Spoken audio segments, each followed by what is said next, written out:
welcome to my channel. My name's Angela and this is Devon Thread Tales. Thank you so much for joining me today. Today I'm having a little game of this or that. So this is a game or a little challenge that was set by the Love to Sew podcast, where they played a game called This Way or That Way. I'm just looking to make sure I call it the right thing. This Way or That Way. And then Julie, who is the Created Curvy on YouTube, made up the game and set a list of questions for you to go through, which kind of explains a little bit about you and what you do when you're sewing. So I was tagged by the very lovely Karen, who is Sew Little Time on YouTube and on Instagram. So thank you very much, Karen. It's taken me a little while to get here and actually record this video. So I'm going to get on and do it now. And at the end, I will tag another couple of YouTubers as well, if they haven't already done it. I don't think they have. So there are 4 categories here. There's sewing prep, fabric, clothing construction, and sewing habits. And what I'm going to do is I'm going to put timestamps down below just in case there are any of those things that you're not interested in. Now you will notice I'm going to have to keep looking down at my book to make sure that I know what it is that I am going to be asking myself. So topic 1, sewing prep. So the first question in sewing prep is shopping new versus stash busting. Is that a question? I'm not sure if it is, really. No, it is. I'm going to be sensible here, haven't I? So I would like to say that I am in team stash busting, but anybody that knows me really well knows that I'm a little bit of a magpie, and when I see something that's new and shiny, I like to go and buy those things. However, what I will say is I am having to be a little bit more strict with myself. A, because I don't want to spend too much money. I'm trying to be a bit more sensible, and also I don't have huge amounts of room to store my stash, and the amount of room that I did have is now fully occupied, shall we say. So I am on a bit of a mission to use some of my stash and re-fall in love with some of the purchases that I've had and I've just stashed away.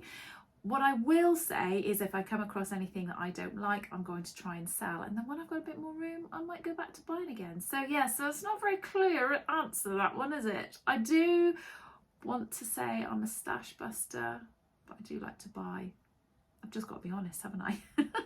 So number 2 in this topic, PDFs versus paper patterns. Now again, this is a question which I can't be completely clear about. If I am out shopping, or if I go to, say, a show like the Knitting and Stitching show, or I go to a shop or what have you, and I see a pattern that I like, I don't wait to go home and get the PDF. I will just buy the pattern. And then if I'm at home and I fancy a pattern, I will always buy PDF. It's really strange. I don't know why that is. I don't know why I stick to only paper or only PDFs. The reason I like to get PDFs is I quite like the idea that I can save time by just cutting straight into the printed pattern. And then when or if I need to reprint that pattern or redo it, or I've cut the wrong size, or somebody else wants the same garment and I'm going to make it for them but they're a different size than me, I can just reprint it. And yes, it does cost a little bit to do that, but it's not a huge amount, and also I think that the time saving overcompensates for the amount that it costs. So I will, if I'm at home, always buy a PDF. But I do quite like a paper pattern, and sometimes I think if I've got a paper pattern and then for some reason I don't make it, and later on down the line I think I'm never going to make this, it's something that you can then physically sell on or give away, that kind of thing. Or even if you've made it and you know you've got to the end of your life of loving that pattern, that you can actually again give away that pattern or sell it, but you can't do that with PDF. So it's a bit of a 50-50 there, isn't it? However, that does then move on to the third element in this topic, and that is cutting versus tracing. So very clearly, I've already said, if I have a PDF pattern, I will cut no matter what, because I know I can reprint it. So it's a bit of a no-brainer for me. I will just cut straight into the pattern. I have cut into paper patterns before and really regretted it, and for those patterns that I've cut into, I've actually had to go back and buy them again because I made a shirt for my husband, just cut the pattern because I thought, well, no, I'm not going to make this for anybody else. And then my dad wanted a shirt, so I had to buy the pattern again because I needed to make it in a different size. So really, from now on, I will only ever trace my paper patterns. And then the last question in this topic is muslin versus just go for it. Oh my goodness. Well, I think a lot of you probably know that I've had a bit of a weird scenario where I've had a few garments that have gone really wrong for me. So I have actually started doing muslins of garments quite a bit.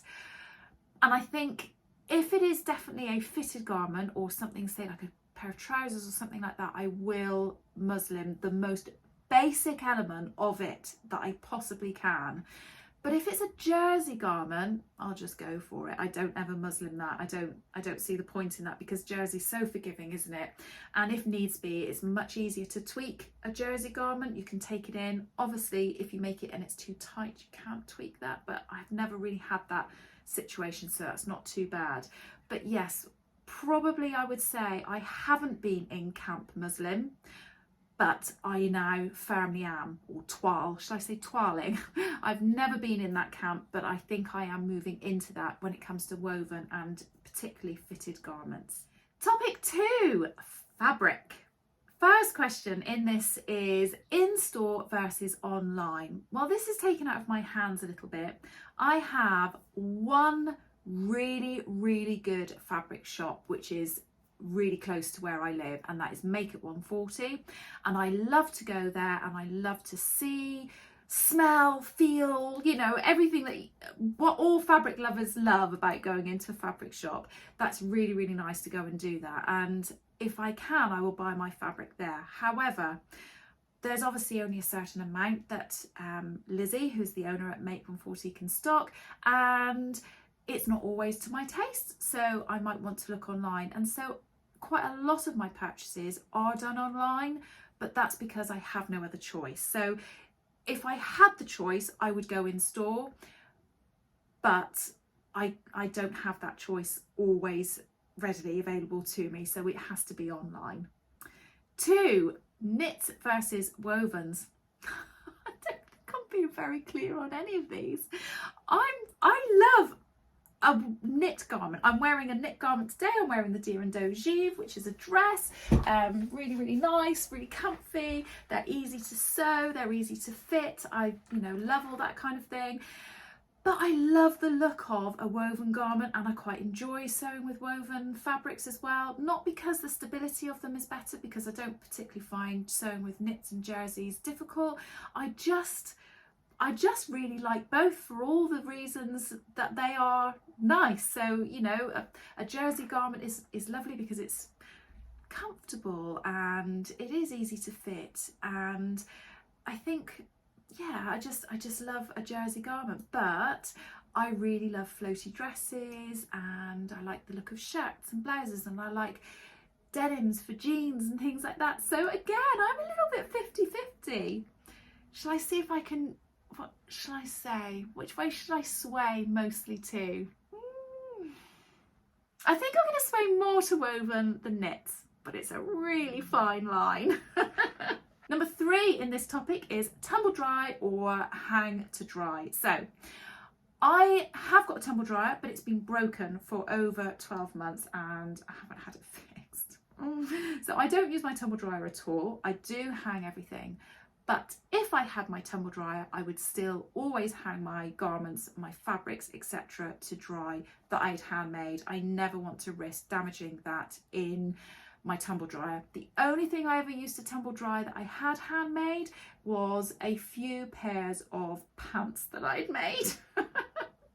And finally, number 4 in this category is rotary cutter versus scissors. So I would say I prefer to use a rotary cutter. I don't always use a rotary cutter because I have to dig out the mats and then get all, the weights out and all that kind of thing. So sometimes if I think it is a quick and small project to do, I will just quickly pin and quickly cut with my scissors. But if it is a if it's a particularly beautiful fabric and I say maybe it's a nice viscose or something like that, I will take my time with the rotary cutter. So again, not very clear, is it? But I do prefer the rotary cutter to scissors. But in the instances of a quick project, I will do it with the scissors. Topic number 3, clothing construction. So there's quite a few in this category, so I'm going to try and go through them as quickly as I can. So follow the pattern versus wing it. So I think I'm a bit of a stickler for rules, and I really do like to follow the pattern.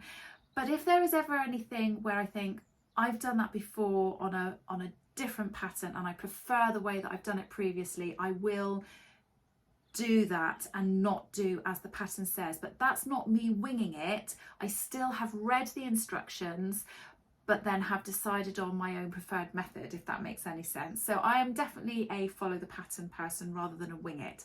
That said, if I'm making something like, say, for example, a t-shirt, where pretty much every construction of every t-shirt is really, really similar, I probably wouldn't look at the instructions. I probably would just go for it, except for maybe just double checking on seam allowance and hem lines and things like that. So yeah, so I'm a follow it girl with a small clause. So number 2, bias tape finish or versus facings. So really this relates back to the first question, in that I like to follow the rules, I like to follow instructions, and if it is a garment that's got a facing, I generally will use a facing. That said, there have been a few times when I've made a garment and it's had a facing and I've thought I really don't like it, but I'm not very good with bias tape and I'm not very confident with it yet, so I feel like it's not something that I would necessarily change, but I think it's something I'd like to change in the future, because there are a few necklines of garments that I think, oh, that would have been nicer with bias tape rather than a facing. But overall, I will go for the facing if that's what the pattern is saying. Number 3 in this topic is serge seams or French seams. Serge seams, I mean, come on, serge seams are just so much easier and quicker and nicer, and they do look professional if you have got a serger or an overlocker, whichever country you're in and however you say it. They do look really professional, they look really good, and if you've got your settings right, they sit really nicely and really flat. The only time that I would do a French seam really is if I was using a very delicate fabric and I wanted it to be particularly special, you know, if it was a particularly special garment, maybe an expensive fabric, that kind of thing. But overall, serge seams, it's just easier, isn't it? Next question in this category, button fly, zip fly. I don't care. I don't care. I don't like putting buttons in terms of actually doing that. I prefer to put zip in.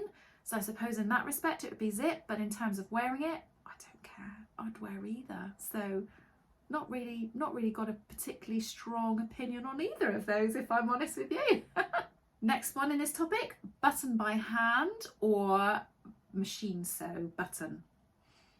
Got to be machine, hasn't it? So long as it is a button that has got 2 holes in it, I will do it on the machine. And I just love the fact that I can sit the foot of my machine down over my button and just do it really, really quickly. I love that, and the amount of time that would take me if I was doing that by hand. And I think it saves on cotton as well, because you end up doing a nice big long bit of cotton if you're doing it by hand. You do this and you end up cutting it off, and you can't really use that next last bit of cotton for the next button. No, it's definitely machine all the way. The only time that I wouldn't use the machine is if it is a button that's on a shank or a button that's got, say, 4 holes or something like that. Next question, fusible interfacing versus sew-in interfacing. Fusible all the time. Don't ever use sew-in interfacing. So that's a really easy one for me. Haven't even ever used it. There you go. Only ever iron interfacing.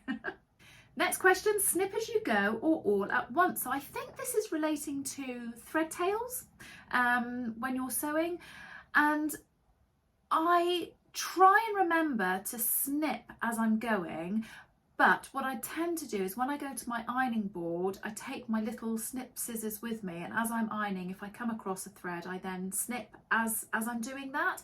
So I think probably I am more of a snip as you go, but and inevitably you're going to forget some, aren't you? So at the very end of a project, I will go through every single scene bit by bit and just double check that there isn't anything that I have missed, and we'll snip. But generally I'm a snip as you go girl. So next question is press as you go or all at once. So very similar to the last question. So I definitely press as I go. However, as a sort of, I don't know how to say it, but another part to this question for me would be, if I am sewing a garment and there are lots and lots and lots of different sections that you have to sort of put together before putting the garment all together in one go, what I will tend to do is read through and see if there's anything that I can do just sewing wise, and then go and take all of those items and press that all together, rather than sort of going, right, I'm gonna do the shoulder seams and then press that, and then I'm going to do the neckband and then press that, and then I'm going to do the sleeves and then press that. If the instructions tell you to do the shoulder seams and then you're doing the neckband separately, or there's a cuff or there's something like that, I will do all of those bits and iron them. If there's anything that needs to be attached together where something had to have been ironed first, I will always iron it first. I will never attach things together that had needed to have been pressed without it being pressed. Does that make sense? I feel like I've rambled that answer, but yes, I am a press as you go, but where I possibly can, I will try and make the processes wholesome, if that makes any sense, to do as much of the sewing bit as I can, and then the ironing bit, and then go back to the sewing bit. Does that make sense? I think it does. Let's get on with the next topic. So last but not least, the fourth topic, and that is sewing habits. So am I a late night seamstress versus a daytime seamstress? Well, it really does depend on whether my children are home or not. If my children are home, I do tend to sew only in the daytime because we'll spend our evenings together. But while they're away, you know, my husband might go to the gym or meet up with a friend or something, so I'll do a bit of sewing in the evening. But I do sew during the day as well. I don't work every day. I work only a few days a week. So if I have the opportunity to sew during the day, I will sew during the day. So yeah, again, that's a little bit of a bit of both really. So the second question is slow and steady versus frantic sewing. Definitely slow and steady. I have done frantic sewing and it's not nice, and I just try to make sure that if ever I feel like I'm under pressure to kind of go, do you know what, you're only sewing something, just take your time. Take your time, because if you don't, that's when you end up messing things up. So yeah, I'm slow and steady.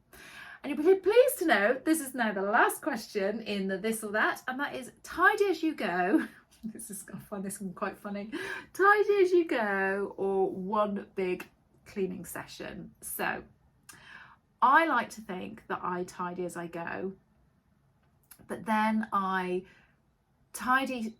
make a garment or make something and then think, oh, I'll pack that away in a minute, but I'm just going to get on with such and such, and then I'll start making the next thing, and then I get a little bit overwhelmed because there's stuff everywhere, and then so I do have a big tidy up, and then for about 2 or 3 weeks I'm really good and I keep tidy, and then it goes out the window. So again, a bit of both.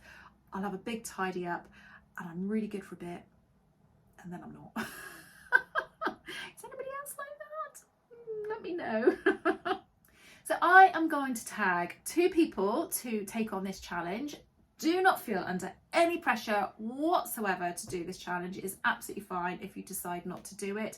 However, what I will say as a side note is, if you fancy doing this challenge yourself and you haven't been tagged by either myself or anybody else, do you know what? Don't worry about it. Just crack on and do it. I think Ruanne from the Yorkshire Sew Girl decided she was just going to do this and hadn't been tagged by anybody, and opened the invite out to everybody else again. So I'm going to say the same, but I'm going to pick on 2 people, and I'm going to pick on Helen, who is Stitch Rip Repeat, and I'm going to pick on Cara, who is so mad, to see if you can take up this challenge and do a little bit of this or that. I hope you've really enjoyed that today. It's been quite good fun going through those questions, and clearly I'm not a very decisive person. I think that I am, but clearly I'm not, based on those questions. But yes, I hope that you've enjoyed that. Let me know in the comments below if there's any one thing there that you're like, oh yes, I'm definitely this, or I'm definitely that, or oh no, I wouldn't have a clue, or what have you. But other than that, I hope you're all well. Have a good week. I'll speak to you all again soon. Happy sewing. Take care. Bye.